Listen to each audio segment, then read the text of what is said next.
আচ্ছা, আজকে আমাদের প্রশ্ন শামীমদা, মনোরঞ্জনদা, নাজমুলদার উদ্দেশ্যে, আমাদের পেশাগত উন্নতি কয়েক ধাপ এগুলো বা কতদূর আমরা অগ্রসর হলাম সে বিষয়ে জানতে আপনারা আজকে বিকাশ ভবনে এসেছিলেন।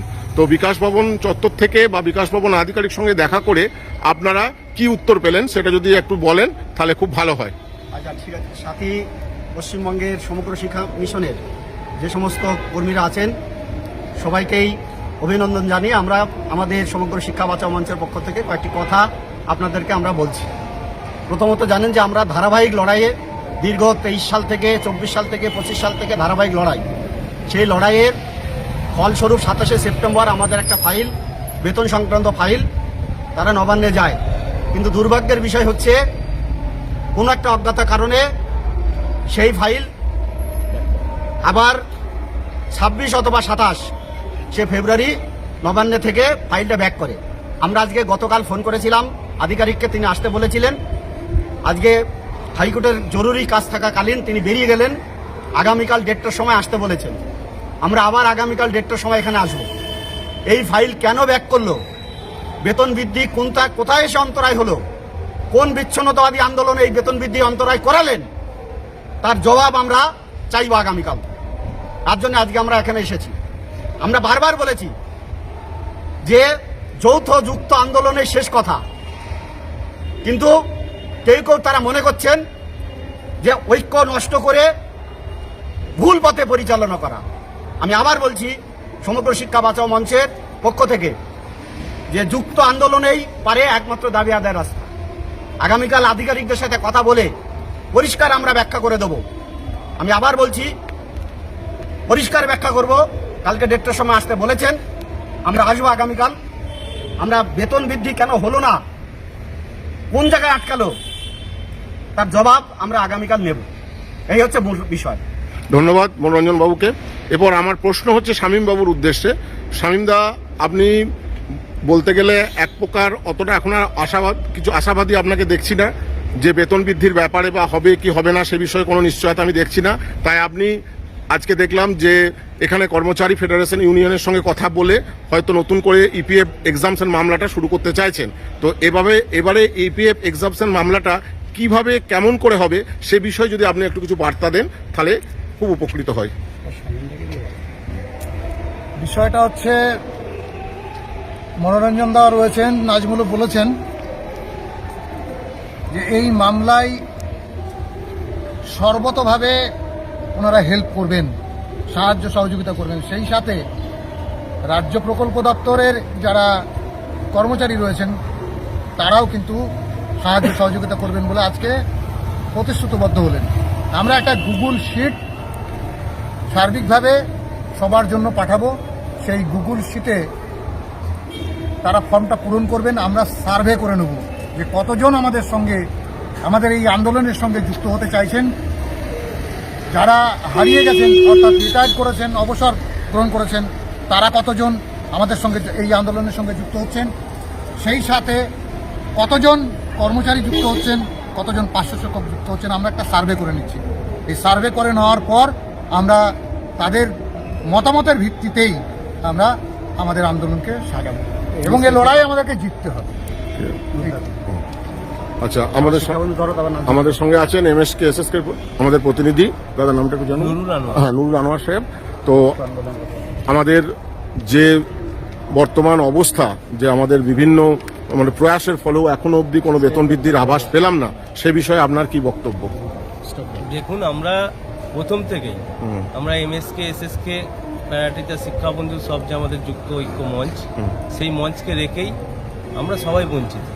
বিভিন্ন সেক্টরে আমরা কাজ করলেও কিন্তু আমাদের বঞ্চনার কেউ কম না, বিভিন্ন ধারায় বঞ্চিত। সেই বঞ্চনার অবসান করার জন্য আমরা যে ঠিক করেছি প্রথম থেকেই যুক্তগতভাবে ঐক্যবদ্ধভাবে আমরা আন্দোলন করে আমাদের যেখানে যা সমস্যা আছে, সে বেতন বৃদ্ধি হোক বা অনেক আছে, আমাদের এমএসকে এসএসকের ক্ষেত্রে যেটা সমস্যা, সেটা একটা বাড়তি সমস্যা হচ্ছে এই সেন্টারগুলো বন্ধ হয়ে যাচ্ছে।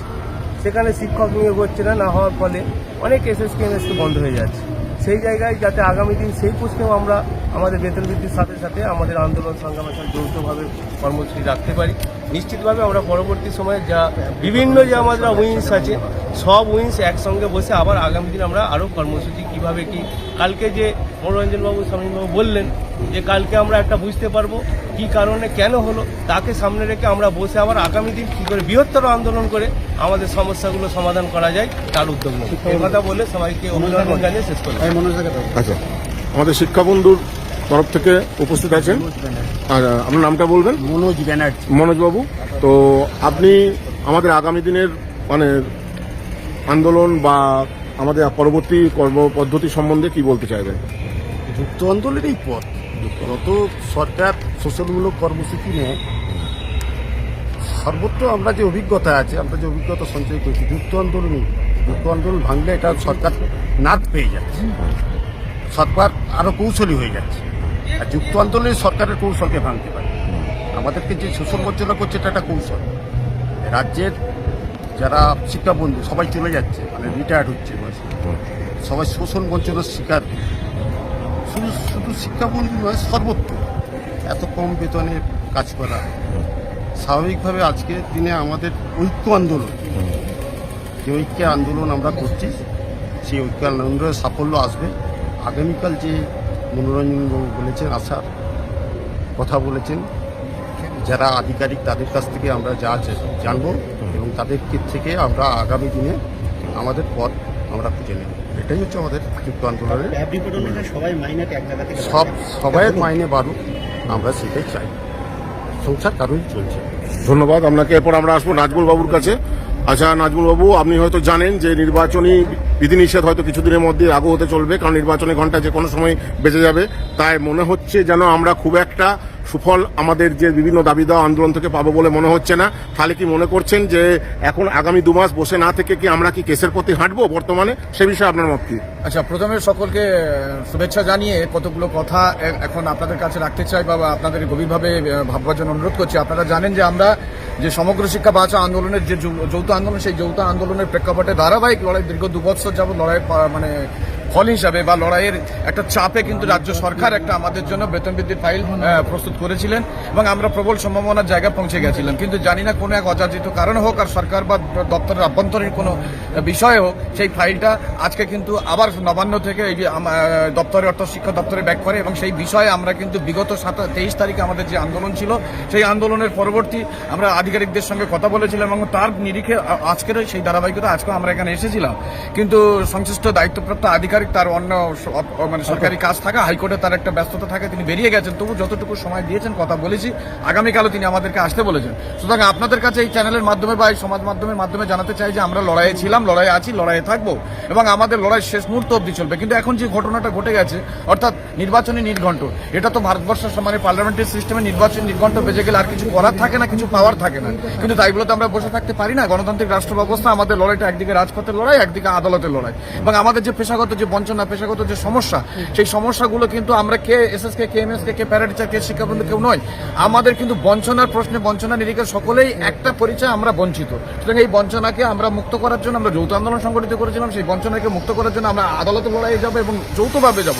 আপনারা জানেন যে বিগত দিনে এই মানে সমগ্র শিক্ষা মিশনের কর্মীদের জন্য যে লড়াইটা, যে আইনি লড়াইটা আমাদের শামীমবাবু করেছিলেন, তার দৃষ্টান্ত নজির আছে। আপনারা প্রত্যেকেই তার মানে ফসল ভোগ করছেন, আমিও ভোগ করছি এবং আগামী দিনে যে পিএফ সংক্রান্ত মামলা এবং ব্যাকলগ এবং এক্সামশন মামলা, সেই মামলা নিয়ে আমরা আগামী দিনে সুপ্রিম কোর্টে যাওয়ার একটা এক অর্থে সিদ্ধান্ত হয়ে গেছে এবং আপনারা যে যেখানে আছেন এই মামলা সামিল হবেন, এটুকু আমরা আহ্বান রাখছি, বার্তা রাখছি। পাশাপাশি এটাও আপনাদের কাছে এই বার্তা রাখতে চাই যে আপনারা জানেন সদ্য স্পেশাল এডুকেটরদের যে রায়টা, সুপ্রিম কোর্টের রায়টা তাদের স্থায়ীকরণের একটা সাংঘাতিক জায়গায় পৌঁছে দেয় এবং আমরা আইনিগতভাবে আলাপ আলোচনা করছি এবং এই সুপ্রিম কোর্টের এই রায়টার সঙ্গে আমাদের পার্শ্ব শিক্ষক থেকে শুরু করে সমগ্র শিক্ষা মিশনে যারা আমরা মানে অস্থায়ী কর্মচারী আছি, এই কর্মচারীদের এখানে ট্যাগ করে জাজমেন্ট কপির সঙ্গে ট্যাগ করে আমরা আইনি লড়াই যেতে পারি কিনা সেটা আমরা নিশ্চিতভাবে চিন্তাভাবনা করছি এবং আমরা খুবই আশাবাদী আইনজ্ঞ বিশেষজ্ঞদের সঙ্গে কথা বলে যে সেদিক দিয়ে কিন্তু আমাদের একটা সম্ভাবনা আছে, কিন্তু শুধু সম্ভাবনা থাকলে হবে না, এক্ষেত্রে আপনাদের সহযোগিতা প্রয়োজন। আপনাদের সহযোগিতা ছাড়া আমাদের কিন্তু সেই সম্ভাবনার